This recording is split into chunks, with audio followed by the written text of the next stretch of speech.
What's up, guys? Today we are going to revisit the Galaxy Note 9 in 2023. Still a pretty awesome flagship, and a lot of people consider this flagship to be one of Samsung's best phones, of all time, which I totally understand, and also a turning point for Samsung for a lot of Samsung fans, because this is where, when you get to the Note 10 and beyond, they start to actually take stuff out like the headphone jack. And then we know later on Samsung decided to take out expandable storage and stuff like that. So definitely I can see why people thought, after this series, the 10 series in general with the Note or the S series was sort of like a downturn for Samsung as far as like the power user experience goes, right?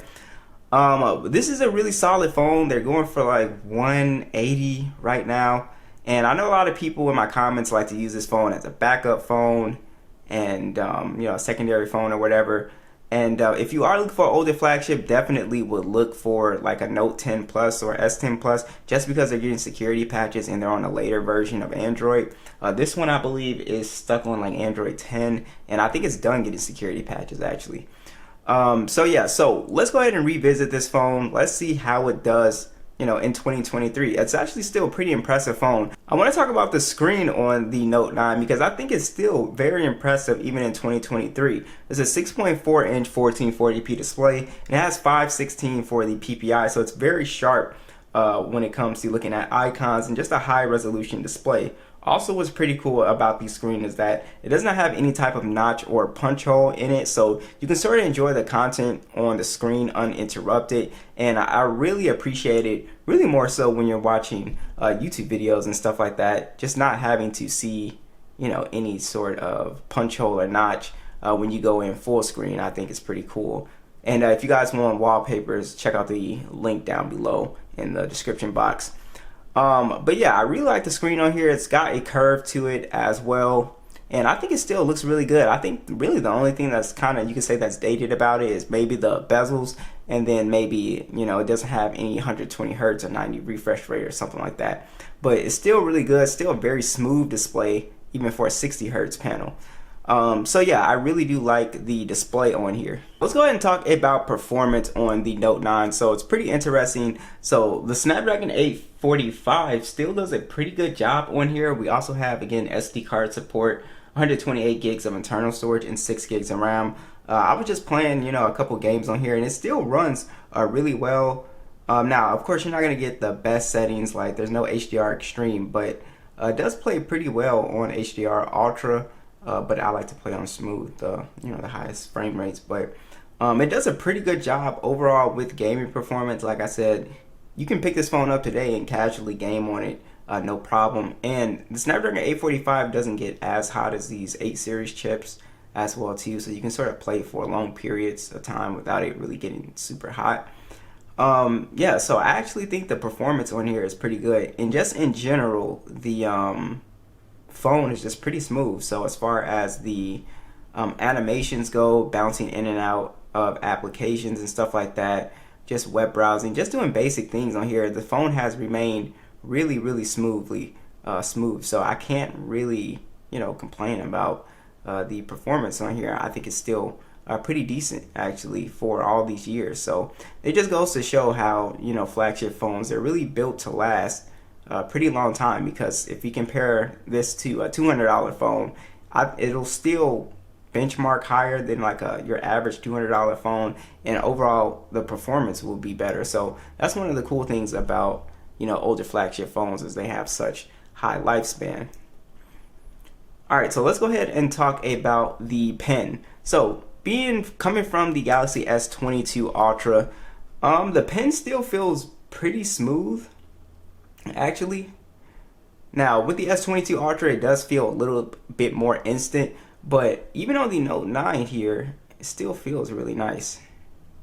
So I really like it. I think it's pretty nice. The pen is still very high quality as well too, and you have pretty much a lot of the same features that you would find on the S22 Ultra here. Now of course, the newer versions of Android have a little bit more, but a lot of the essential stuff and important stuff you still actually have on here. So that's one thing that I really like. And one of my favorite features with the pen is to be able to take pictures with the S Pen, or to be able to snap video as well too, and from a distance. So that's pretty cool as well. So the pen still works really well on here. You can even do digital artwork. That's how accurate the pen is. Let's go ahead and talk about the additional features here. So we do have on here still Samsung desktop support, NFC. This phone is IP68 dust and water resistant, as well. It has wireless charging. Still has a lot of the bells and whistles that you would find in the newer phones. The fingerprint scanner is physical and it's on the back.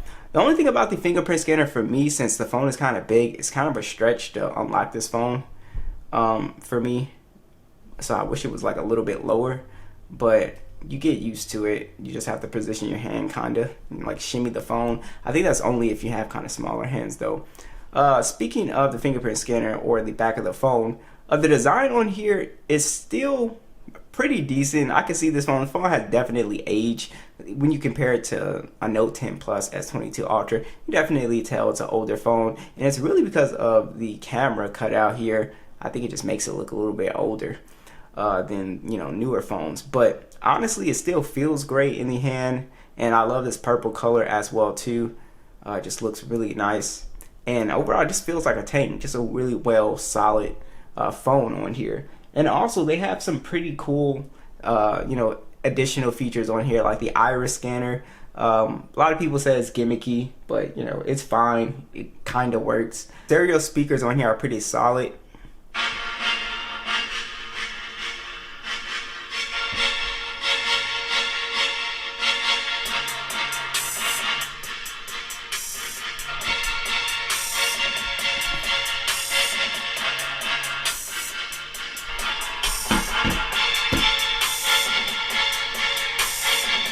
So you actually get pretty good volume out of this top speaker as well too, which is pretty sweet. So, you know, feature wise, this phone still has a lot going for it. Now I do want to talk about the cameras on the Note 9. So you do have a dual camera setup on here. It's a 12 megapixel standard and a 12 megapixel telephoto. It does do 2x optical zoom. And then we also can shoot in 4K 60 with an 8 megapixel selfie cam. And then we have that 2 megapixel dedicated iris scanner. We also have 1440p video on the front and shoots in 30 frames. So the image quality on the Note 9, I think still looks pretty decent. Now again, compared to the newer phones, Samsung has made some pretty massive, you know, strides in the cameras that they put in their phones now. They have crazy zoom quality and look, you know, better low light performance and stuff like that. Overall stills on here are pretty decent. Again, pretty. Sometimes you can get kind of soft looking shots if you're not in the best lighting, but if you're in good lighting, I took some shots and I thought they were pretty sharp and clear. And yeah, I didn't think they were too bad at all. So if you're in good lighting, you can still actually get a pretty good shot out of this phone. You'd actually be surprised.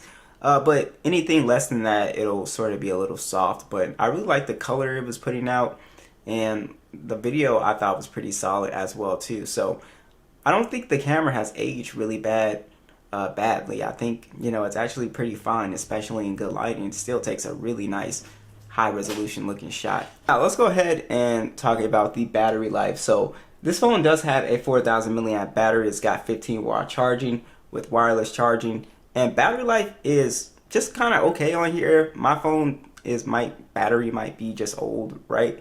But I can still get like close to around 5 hours of screen on time out of this phone, which I think is pretty decent.